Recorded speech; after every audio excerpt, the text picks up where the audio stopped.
Hello! So we are getting to Sector 5 today. Let's get to it.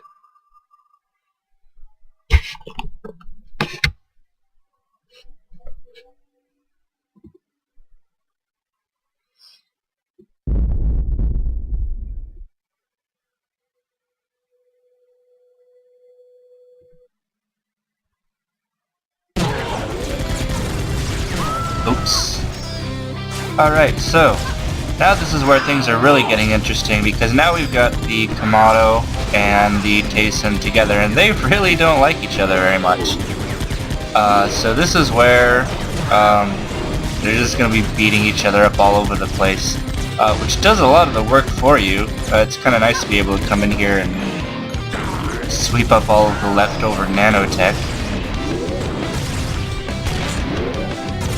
And we're going to start seeing more advanced Kamado units as well, because the Kamado are pretty tough, and yeah, this is fun.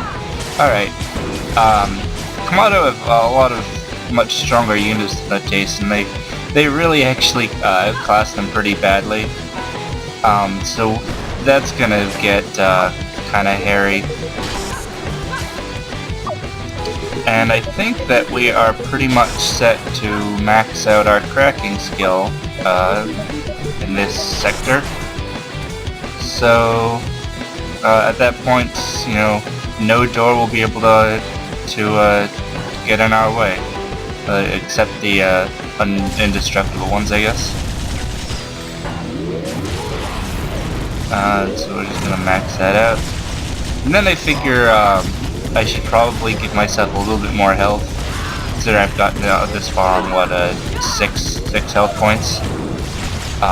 There's gonna be rockets and energy shock splinter things, whatever those are. They're gonna be flying all over the place, and we're gonna get blasted in the face with probably some fair amount of frequency. So having a pretty solid cushion of health at this point in the game is a good idea. And of course, now that I have maxed out strength, I have to kick everything. It's fun kicking things. You really shouldn't kick these guys though, commanders. I like to, but half the time they're just gonna smash you in the face.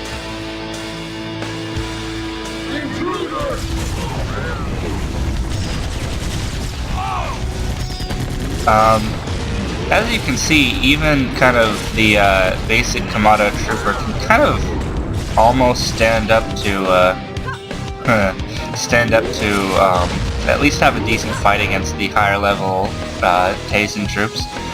One thing you're going to notice now that missiles and other kind of things like that are going to be flying around everywhere is that the AI is a little reckless. You will see more than once soldiers blasting their allies in the face with missiles. It's kind of one of those AI things. They just don't have a whole lot of self-preservation when it comes to the missiles, the explosives. It might be why they're not doing so hot. They shoot each other in the face. Kicking and knocking turret heads into people. Those are my favorite things to do.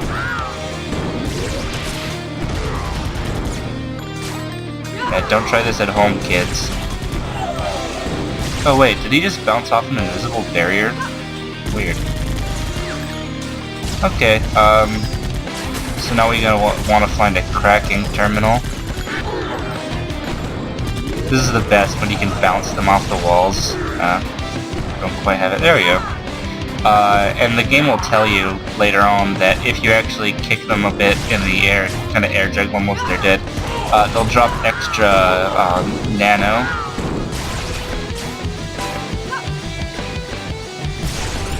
Explosive shotgun. Yes. My god, yes. Don't fire that at point blank range. Oh, it's gonna run out. I gotta hurry. I gotta shoot people with my explosive shotgun. Oh boy.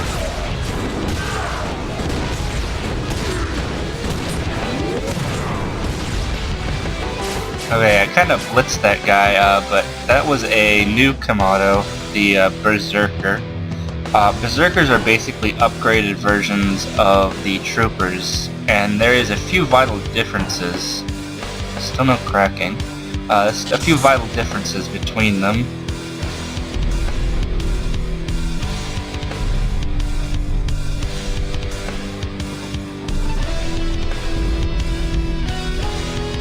And I might go ahead and explain what's special about the Berserkers. But actually there's logbooks about that, and just you'll see it in practice that these guys are pretty badass, so I might just leave it to let the game speak for itself on that score.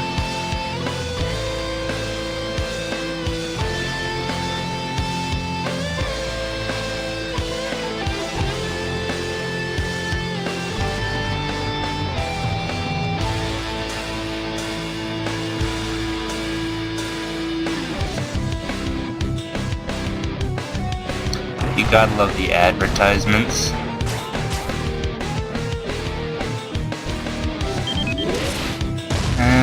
Not really all that much special over here. But come on, you gotta kick over the turrets. I have way too much fun with the kicking, I guess. And there are little safeguards like this. If you took the elevator, then jump back down, there's a way around it. It's not really possible to get stuck anywhere, at least not that I've seen. The game design is pretty thorough. So sometimes a lot of the fun is just watching these battles play out. Of course, now I have to deal with the Berserker. Ow. That's another thing that the Berserkers have. Another one that you probably shouldn't kick. I like to kick them though.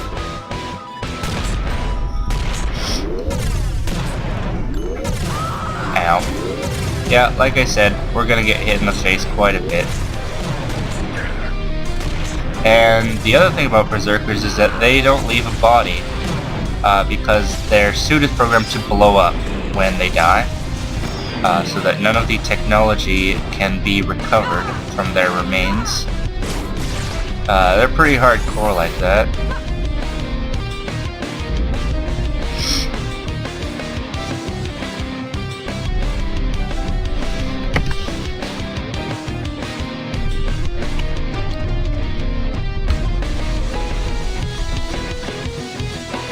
You know, I'm starting to think that calling these guys here wasn't our smartest plan. Oh well.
How do you pronounce that anyway?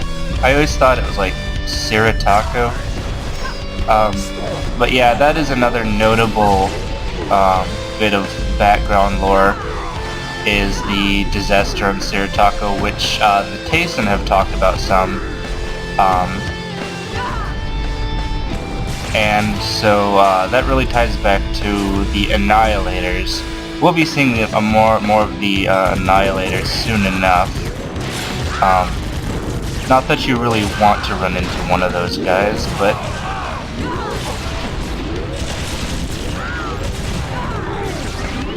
well, we're working our way up. We're going to see the varying levels of bad attitude that the Kamado have. See, Taysen are able to win some of the battles with my help. And then of course I just shoot them in the face. Where are we going, Ian? Oh yeah, let's go this way. I'm still looking for cracking. Put a point in assimilate. So I mentioned before that you can go pacifist in this game, which is really interesting, but it's occasionally a little bit disingenuous, the pacifist path. And the reason why is that being pacifist doesn't really stop you from doing things like this. I'm such a douchebag. Oh wow, the Tayson actually owned those guys. Nice.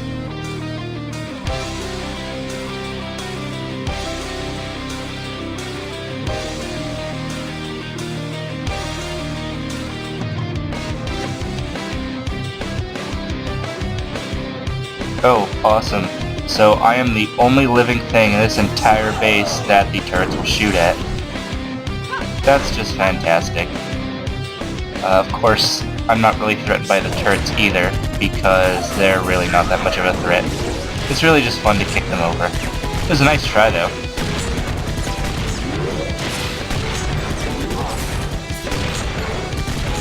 I'm really not sure whose idea was it to mount the turret heads on thin metal sticks.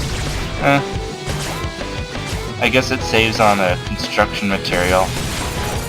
Doesn't exactly give them much longevity though.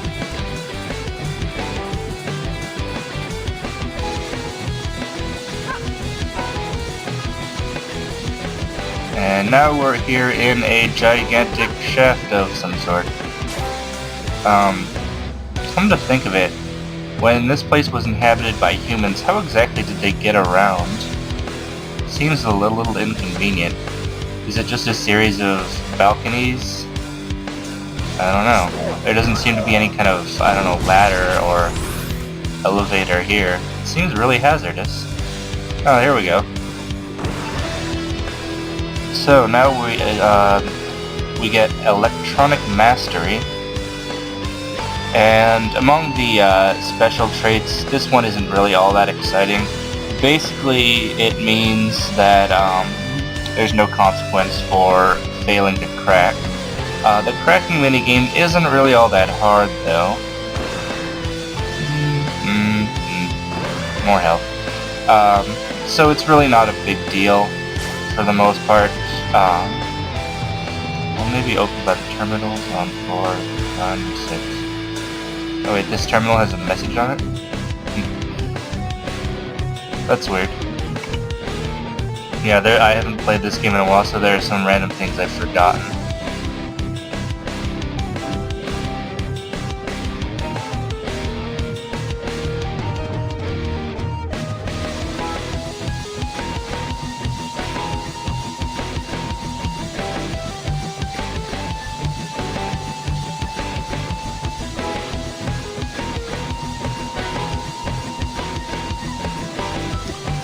One of the downsides of our kind of skill-based path that I've decided on is that we don't really get to play with a lot of the really exciting weapons. You know, I haven't really gotten a chance to play with the shock splinter or you know, the triple rockets or anything like that. I guess it might be kind of nice to show that off. You know, I might get the opportunity. I'll have to count out how many of each stat. If I leave my health at 5... yeah. I think I should show off some of the bigger weapons. With 10 cracking, 10 Tayson, and 10 Kamado, we can use every weapon in the game. So, that should be fun. And then we can kind of pump our simulate a little bit and really go to town. So yeah, alright. That sounds like a good plan. Because I really do kind of want to show off. There are weapons that, there are actually a lot of weapons you don't even see because you just, other characters don't get them. So you don't really see them unless you kind of get them yourself. Did I? Yeah, I got that one. So that'll probably be a lot of fun. and to stay away from the explosives because someone's gonna blow those the hell up. Oh, there they go. Didn't even hit anyone. Okay, I'm gonna stay up here. In fact, I've kind of maxed out my nanotech for this area, so I don't really feel the need to kind of murderate every single person in this facility. Nano chaos. I don't think I'm gonna get hit.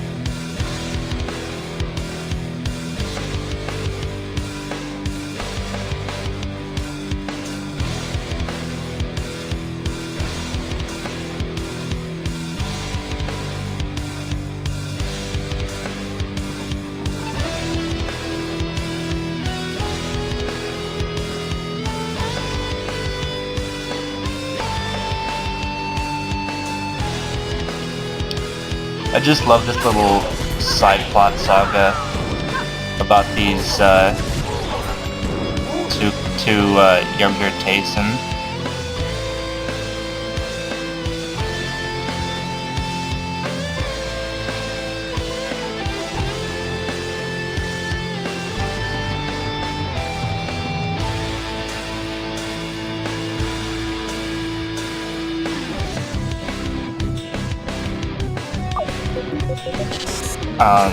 And yeah, I've kind of, it's one of those things where once you kind of learn the trick, about kind of not going down the evil path with that particular subplot, it's kind of like I'm a little too nice to, be such an ass about it, you know, murdering your girlfriend. So I'm kind of, no matter what path I'm taking, I'm kind of compelled to, skip over that, to skip killing that particular soldier. Yeah, these guys can be real assholes about the whole teleport. Jesus! Thought that was gonna hit that guy. I'm not gonna. I think I'm gonna just move on by here. There's really no benefit. Jeez. Okay, I'm going. Let's go. I don't know if this is either kind of being really bad or really entertaining, where you're just like listening to me yelling every time I get shot in the face. I guess I'll have to see.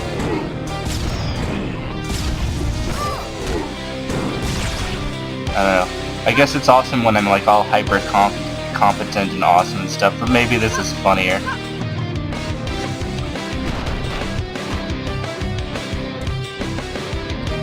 Alright, and we're out of points, so we're not spending this on anything. And we got our final jump upgrade.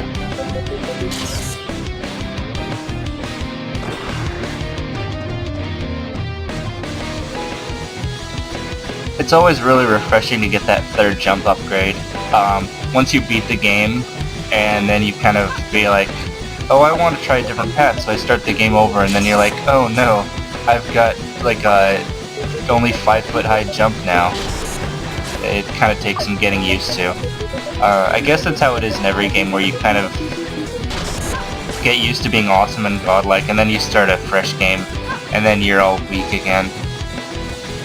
There's a lot of games like that. Especially the Metroidvania types ones, where you gain all this mobility and you can like jump around or fly or something. And then you start over and you lose all of that. And Iji basically just has the jumping. But now we have the awesome jump. And now that we have the awesome jump, there's somewhere we need to go. Because remember, I'm trying to make sure I don't miss any of these ribbons. Because you remember what happened last time, right?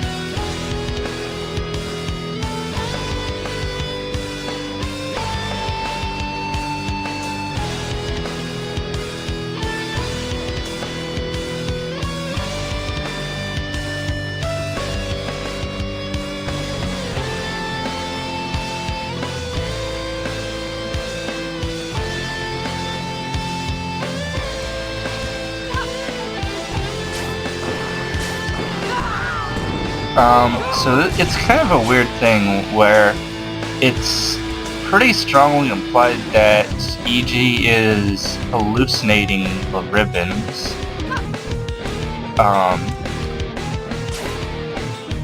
And it's, yeah, It's kind of like the ribbons represent her memories of Mia. It's kind of interesting.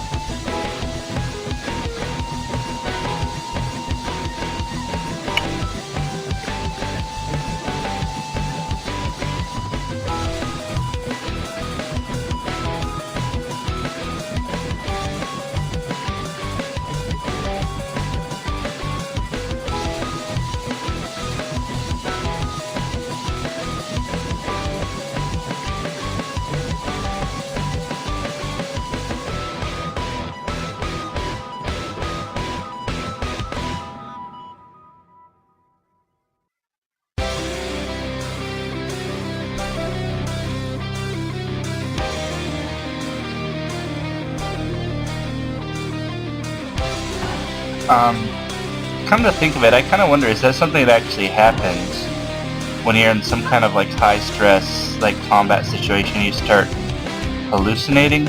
I don't know. I'm not some kind of psychological expert or nothing. Oh, Asha.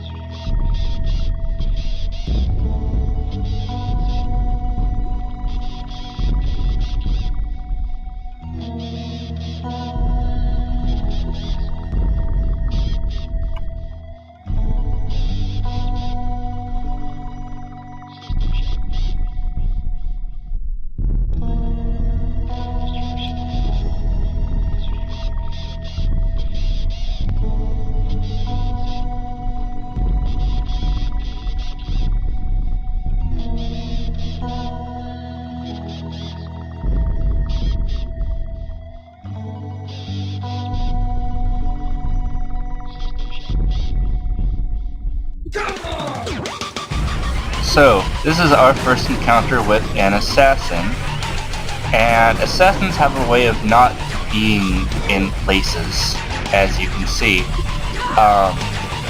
The way to deal with these guys is really to keep your cool and not move much, because if you panic, they're gonna pop out of nowhere and just bop you. And if you have a lot of strength, like I do, you can actually take the opportunity when they're standing still to kick them in the face. In fact, if you're really good, and sometimes I am, but usually I'm not, you can actually kick them in mid-free fall when they do that falling attack. I've done it a couple times, and if I'm really lucky, I might catch it on camera. Oh, almost.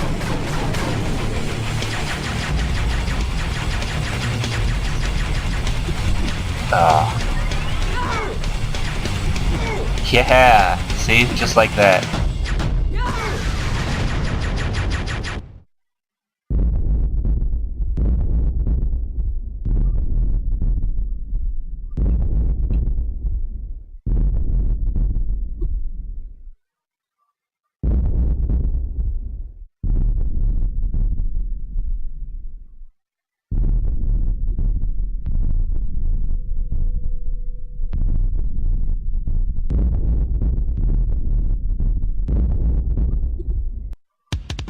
Alright. Well, that is Sector 5. And I will catch you later.